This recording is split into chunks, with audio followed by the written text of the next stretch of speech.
This is Thunder Walker with the Thunder Walker Experience. I am so excited to have day 2 in Michigan. We're located right now in Flint, Michigan at Vehicle City. This place is gorgeous. They have some of the best murals all around here. And what is it for? It's for patients that are here, and it's a consumption lounge, but yet and still it's also for caregivers.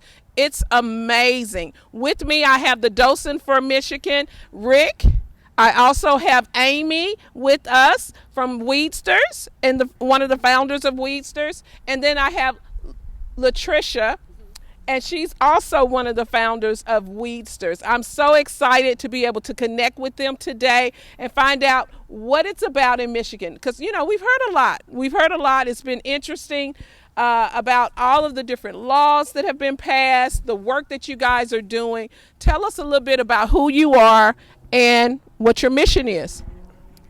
Michigan Weedsters was formed to protect the rights that we fought for. In 2008, we had a voter initiative law, and which is the people of Michigan got it on the ballot. It's only happened 13 times since 1963.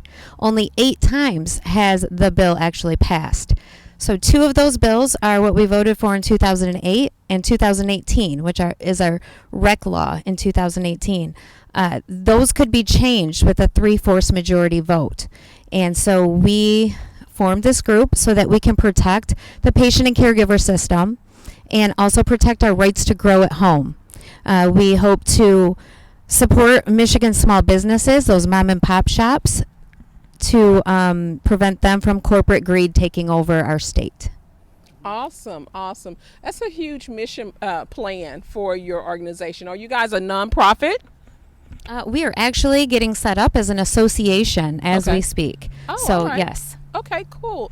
And when you guys decided to do this, what was the overall push? I mean, did something happen in the state that made you guys said, hey, we got to do something different?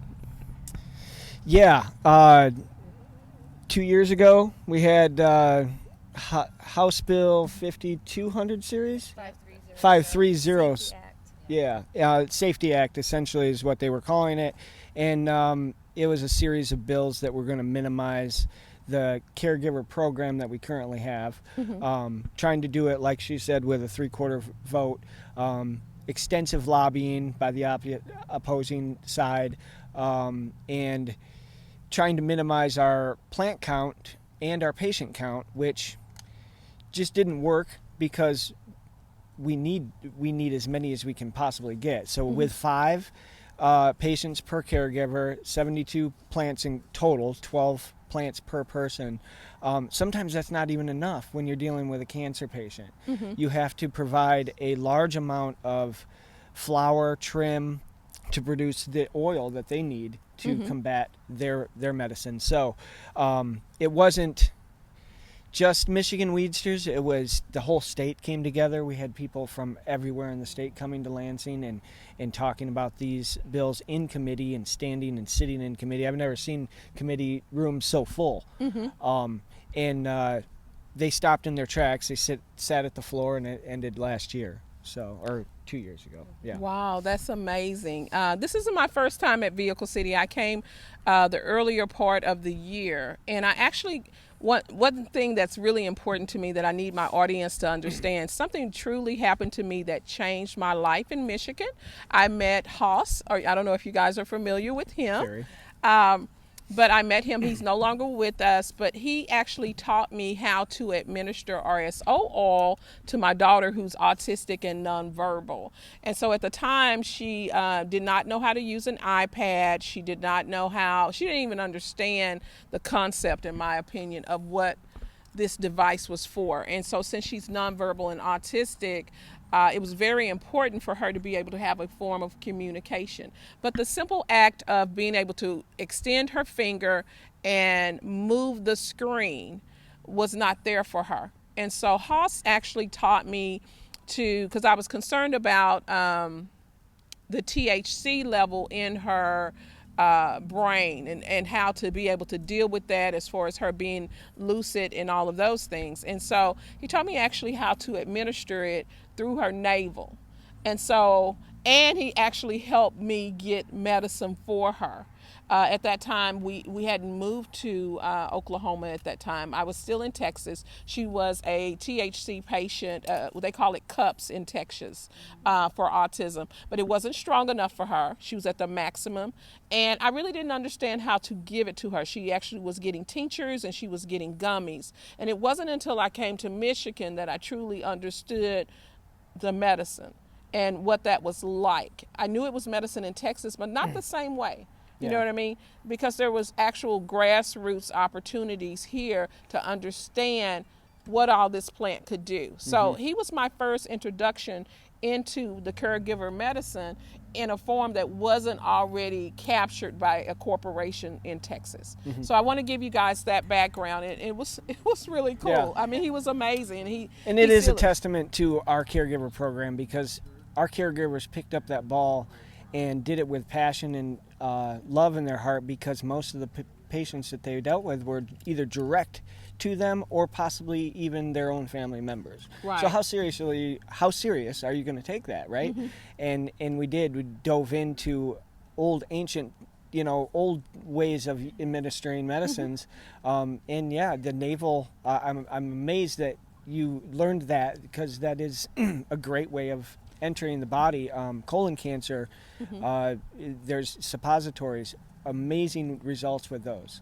And it goes back to its medicinal reasoning why it's here. Absolutely. Tell me a little bit about how the three of you guys met. Yeah. Is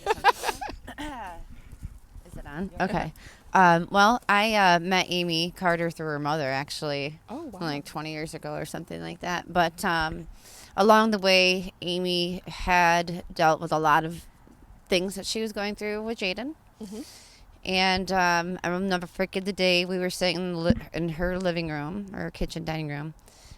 She's like, I'm thinking about getting Jaden on RSO. I'm thinking about trying him on cannabis. I was like, you're going to have a lot of friends that care about you.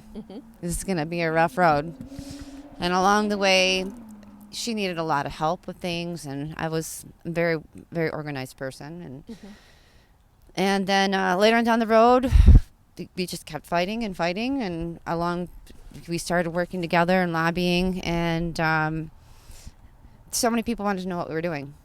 We couldn't just keep up with everybody, so we created the Weedsters, and then Rick was out doing the same fight, and before you know it, the three of us just worked out. And there's a couple more folks that are not here with us right now that have really just stepped up their game. Stacy Wachowski and Sunshine Daisy, and just so many other more people who just really want to come together. And this isn't only just about cannabis either. We're also looking at, we had 63% of our state vote here for cannabis, but everybody else went in a different direction after that. The only way that we're going to save the caregiver rights and the patient's rights, because there's no money involved in it, is to actually create coalitions with other people. So this is how Rick came in, and this is how everybody else that is now working and supporting the Weedsters now came into this realm, because they all have this one center, the one love vision, and when we work together, we're always going to be able to get what we need. And I think a lot of people are open up and realizing that. So that's how I met these guys, because we just have the same vision. Oh, wow. I love that. And children always kind of push us forward. I mean, it's amazing how I call it crushing. When you find out that you have a disabled child, or you find out that you have a loved one that has an illness, it crushes you. But when it crushes you, you also find in all those pieces some type of strength to come and bounce back. So I love the fact that this was all founded in probably at the kitchen table. How are we going to handle this? What are we going to do? What is your son's diagnosis?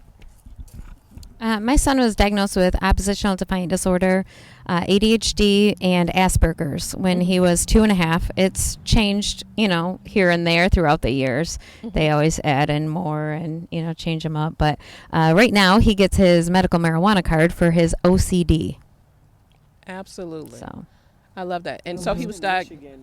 Do you know most of it? I have it in my brochure over there. Okay, yeah, it's in there. But it's quite extensive. And it made you write a book, right, too? A little children. Well, Yes. it's an adult book, but it's for the children. Yes, it's a book called For Jaden's Law. Since 2018, well, let's go back here. I was the parent petitioner to help get autism approved in the state of Michigan back in 2018. I've been medicating my son since he was 9 years old. We started late in 2016, and he is going to be 17 next month, and he's doing great. He's doing so good. I forget where I was going with that, and what was the original question? Well, we have such synergies because your son is 17. Yes. 17. His diagnosis was the same as my son's diagnosis at, I remember, first grade. First grade, and we had an ARD. And for those that don't know what that is, that's a meeting of the parents in the special education department at a school. And his first grade teacher, she came in and she was so upset that my child was being diagnosed with autism and that he was being entered into the program, Asperger's at the time, defiance disorder, all of those things. And this is the first grade. She actually got up and walked out of the room. She was so ticked that he was receiving help. And so that allowed me to know that there were people in the school districts and in places that went to school to do this, but didn't want to do this. And so that's why I said the synergy is really there. I understand your walk because now that son is 20 and he still has some issues, but he understands his diagnosis and how to cope with it. And he's in that road of trying to learn how to cope with it as a young adult versus as a child. Sure. And so now, we have our off and on moments, because kids can give you your off and on moments whether they have a diagnosis or not. But what I can tell you is that the love for a mother and then friends and support actually can change things. I know when I first got the diagnosis, I looked up in the sky and I just said, God, if you want me to do this, you have to send an army. Because I knew I wasn't capable of doing it all by myself. And so I'm glad you found your army. And your soldiers. There was something just recently I saw on social media where you guys went to, I'm believing, the Capitol and was able to do some things. Tell me about that day. I'll let you do that. Well, that was our third rally, right? And it's actually where I kind of started and was introduced to these two as well in Michigan Weedsters. So Rick Thompson, rest in peace, amazing guy from Flint, Michigan, right here, did so much for our community. Huge voice, was the catalyst voice for us. And he introduced me. So he introduced me to Ryan Bringold, and Brian brought me over to these two ladies, and and that was at the first rally. And the rally has been something to keep the momentum going. Right. At the time when we like to have these rallies while they're in session, so they're busy in the house doing whatever housework that they're doing, but they're also looking out the window and they're seeing that there's a gathering of people with a purpose and a voice on a matter that recently is starting to get more movement in the House and the Senate. But prior, not spoke on much. Most of these lawmakers didn't know anything about these new laws and what cannabis could do or anything. We had to educate them. And it's the education that I think the rally helps bring the community together, because we're just a community of educators and healers, really, here in Michigan. We prize ourselves on it. And the rest of the cannabis community is recreationally is beautiful as well. But again, it falls back to the medicinal values for the plant first. So tell me this, and I was surprised, I'm going to be honest with you, when I first found out about Michigan. I met Rick He is an author. He's in Courage and Cannabis. Courage and Cannabis, and he was introduced to the Smoke Currency Tour through the author of one of the other authors of Courage and Cannabis. And when I first met him, I was just blown away with the opportunity to be around him, to meet him, to understand everything there is about growing, because I know that that's one of your expertise, and all the other thing, music. I mean, you got a long list of things there. And then I found out that there was a lot of tension between the caregiver side in Michigan and the large corporations in Michigan. And to be honest with you, I hadn't experienced that before, because I'm from the state of Oklahoma. In the state of Oklahoma, we're just medicinal. So I hadn't seen that side before. So tell me a little bit about how once, I know you guys were thriving in the medicinal side, but once it became rec, which we did not vote rec in. 788 was passed. We did not vote rec in. Tell me about what happened when rec was voted in, because I think it's happening in a lot of places. So tell me about that. We don't want to lose the medicine program. I'll go real quick and then I'll pass it over. But I believe that once we so-called won, right? We got our recreational law. I think a lot of the citizens kind of fell off in the idea that they needed their medical card, and it's valuable to them. And frankly, that minimized and kind of changed the narrative over to cannabis just being more of the recreational fun time than the medicinal value of it. Well, a lot of people, they just assume, well, it's legal. I don't need my card anymore. If you're using it for medical purposes, get your card. The reason it's important is because it protects you. Under the Michigan Medical Marijuana Act, if you were to get pulled over in an accident that wasn't even your fault, and they won't be able to test your blood to see if there's THC and hold that against you, because you weren't necessarily using it right then. It's going to be in your system, and that's where that card will protect you. It's only $90 for 2 years. Get you into cool events. It keeps our program strong. It connects you with a caregiver so you can get medicine that's formulated to you and what you need. And it just makes sense. It's a added insurance, if you will, to protect yourself, because if you're using it rec and something happens, then you're going to be in trouble. So, do you have anything to add?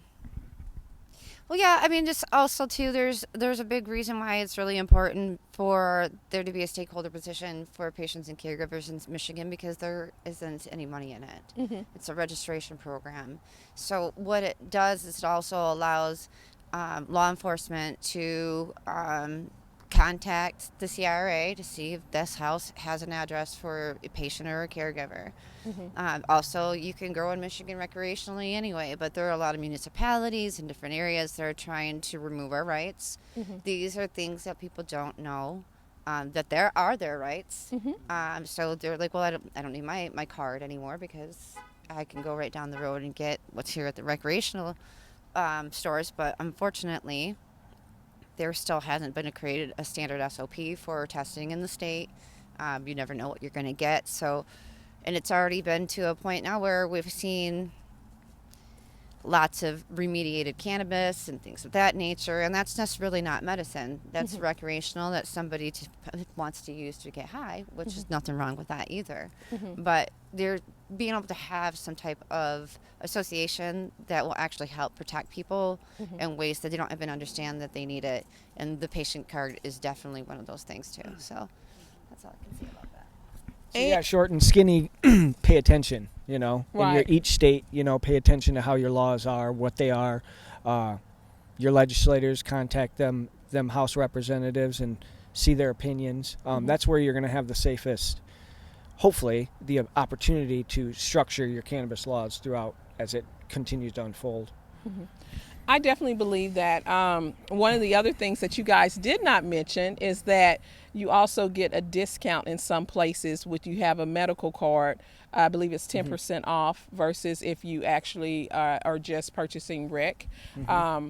And then if you're a veteran in some states, they're not taxed. And so I don't know about here, but in most cases, there's many dispensaries that have a very specific veteran thing going on, usually pulling the tax or giving them a discount, yes. Yeah. What's so important to me for people to understand, and the reason why I just developed the Smoke Currency Tour and being able to tie all of the states together, even though it's not legal across this country, we still need to be able to have a voice and communicate across this country. Michigan is held to be one of the examples of a program, an adult use program that is looked at as being one of the best in the country. And so a lot of people want to copy what you guys are doing. Sometimes there needs to be a caution to that because you kind of need to understand what's behind the curtain. Everything looks good. The grass is greener on the other side. But I think there's some really good programs here and definitely some good people here to get you to understand the programs. And that's why I picked Michigan as the first place I wanted to stop, because I realized that for me, I am a dispensary owner. We own a process and grow all in Oklahoma, but it's all medicinal. When you go in, you do have to have a card. You do have to have a doctor to talk with you and understand what's going on with your body. But we allow different things that other states do not allow. So when I found that out, I kind of wanted to measure and understand and find out what is the big struggle. Why is it that when a corporation comes in and people automatically want to give up their card? The same thing happened in Oklahoma when we had the vote. People didn't renew. So all of a sudden, it didn't pass. They didn't renew their card, and they came into our dispensary. Well, can we still get cannabis? No, you can't. You got to go through the whole process again and get your card in line. But you're right, it does protect. If you wanted to say something to the MSOs, or you wanted to say something to the corporations, how can they better work with you and understand that the medicinal side of marijuana will never go away? It is the beginning. I just felt this. It's the alpha and the omega. Mm-hmm. It really, really is. So if you were to say to a corporation or a CEO, what's something that you can give them as advice, not just in Michigan, but across the country? Why is the medical program so important? I believe it's the alpha and omega. I'm a caregiver, I'm a business owner, and I'm also a patient. I went and got my card immediately because as soon as I started in the cannabis industry, I ended up with 10 CPS cases back to back. Boom, boom, boom. Being a woman of color, being a mother, I mean, I just, nailed me to the cross. But tell me what you would say to a CEO that does not really understand why the medical program is so important. I would say, first off, I think there's a defining difference between medical and a corporation, right, and how it operates. So it's not in its nature to have compassion and full understanding of maybe even right and wrong, we'll say. On the medicinal value and in the compassion side of it, it's all about healing. So it doesn't matter, you just have to get this person healed. So I think if a CEO or a multi-state operator came in, having the understanding of the true essence of the medicine and having that somehow implemented in the structure of your business, but not by illusion, but by truth. By truth. Okay. Yeah.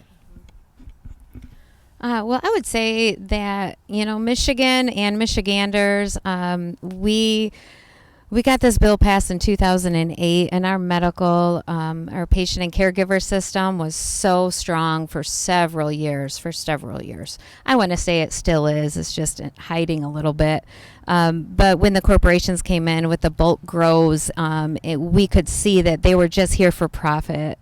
And the patient caregiver system, it's not about money. It's about healing. It's about helping people and having that compassion. And for the last, several years, caregivers will donate product. I mean, you can just put a call out, and they'll drive 2 hours and go drop products off to a patient that needs it. And that's how it's been since 2008.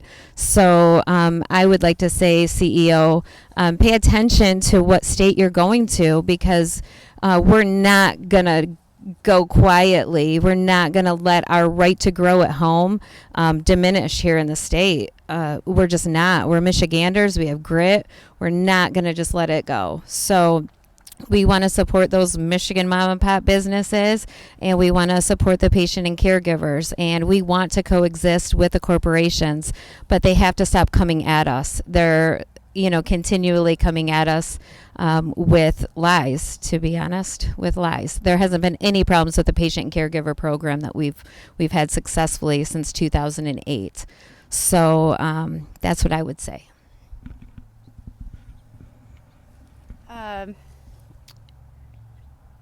I would have to say more on the healing side of cannabis. Now, there are many, many more plants out there besides cannabis that can heal you. Absolutely. And just to gatekeep this situation is you're making a lot of money off of this, and that's completely fine. There's nothing wrong with making money, you know what I'm saying? But there is an ethic, and there hasn't been an ethic implemented. This is new. It's a new boom. And along the way, you're going to see surpluses like we have seen in Michigan, where they haven't put a moratorium. So you're losing all of our mom and pop shops, the real people who got into this to heal. There's a difference between somebody who could massively put in a grow and somebody who has magical hands and knows exactly what they're putting in their soil and what their intentions are behind it. It's two different things. And there's no way a corporation will ever match that. The only thing a corporation has ever done was been able to kill the medicine man. And they've been doing it for centuries. They did it to women. They called them witches. They did it to medicine people in Africa. And it's still here again today, where we have caregivers, but this time we have legal protection. And always, as nature has shown, and in history, they're going to always want to take away the medicine man. So that is a thought really within. I want them to take in to understand that there is magic and there is something behind it more than just what you see as it in. And do you have a heart enough to be able to let people allow that in their lives without taking that from them? So that's where I stand with that. Okay, absolutely. I'm going to finish up with just a couple of other questions. I really want to understand Jaden's Law. Has it passed yet? No, it hasn't. It is sitting in the Regulatory Reform Committee. It is the third time that it has been introduced, and hopefully we get a hearing on it in February. It's a long way. It's going to be a long process, because once it gets voted out of committee, then it will have to go in front of the House and get voted on, and then the Senate and get voted on. And again, we need that 3/4 majority in order to change anything. So it's really hard to get a 3/4 majority, but it's not out of the question. We can do it. So it's going to be a lot of educating. And so that's pretty much what we're going to be doing for the next, several months, is educating all the 110 House representatives on what Jaden's Law is, which is a pretty big feat, given the fact that, just a year and a half ago, they didn't know the difference between medical and recreational. They didn't know the difference between hemp. They really need to be educated, because that's where we're going to fail, is when these corporate lobbyists go in there, and if they're not educated, then they're going to believe them. So. It's amazing. This is happening all across the country. Just less than a week ago, my friend in Hawaii, who owns a huge caregiving location, he was closed down. He was raided just because of the fact that what they called stacking licenses. And when I was there less than, 8 months before, I actually went in and sat down with the senators and things like that to talk to them about what that particular location was doing and why. And then I was working with him to understand the laws of real estate, how it applies to cannabis, and how his caregiver program should position themselves to be protected. So this is happening in multiple states. And so what I want to share with you guys, and what I want us to share with the audience is that the only way that we're going to be able to really stand a chance of surviving corporations, lobbyists, all of those things is to create something where we have communication and we have a goal. And so I love what you guys did with the Weedsters. I understand and I support it 100%. But I also want to reach out to the people that have never made the effort to go out and protect yourself. You're hiding, you're trying to figure out what to do in other states. The only way you can fix it is communication. The only way we can do it is to combine and create a web of protection. So I'm glad that you guys were able to come and join me. Tell me your story and tell our audience your story, because that's the only way that they can relate. And whoever has the bigger microphone is the one that's going to be heard, to be honest with you. And so I'm very glad that you guys sat down and talked with us. I want to find out how, if someone wanted to reach you guys, how would they reach you? What's your social media handles? And if they wanted to start a program like yours in their state, what would they need to do? I would say you can email us at michiganweedsters@gmail.com.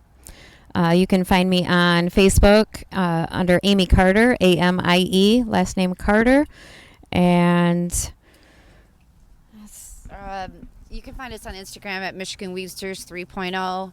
You'll find us on Facebook at Michigan Weedsters. You'll find us on TikTok at Michigan Weedsters. Our website is michiganweedsters.com.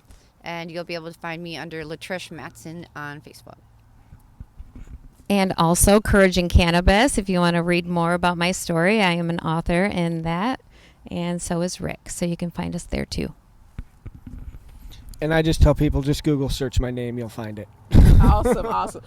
If you want to support Jaden's Law, I want to make sure that you Google it and find out more about Jaden's Law and actually be able to support. Not only support with liking a page, sending comments, sharing, but if you want to donate to Jaden's Law, I would love for you to do that also, because we're all parents or grandparents, and you just never know. Even if you've never had a child, it may be that child that's on the third pew at your church. You just never know who you're going to be able to help. Your coworker, you never know. So you got to be out there and you got to have some compassion and think it's not just about me. It's about our universe and our world. I'm Thunder Walker with the Thunder Walker Experience, the second day of the Smoke Currency Tour. And it just got real out at Vehicle City, baby. Yeah, thank you, Vehicle City, for hosting us here and everything you guys do for the state. Absolutely. Thank you. That was amazing.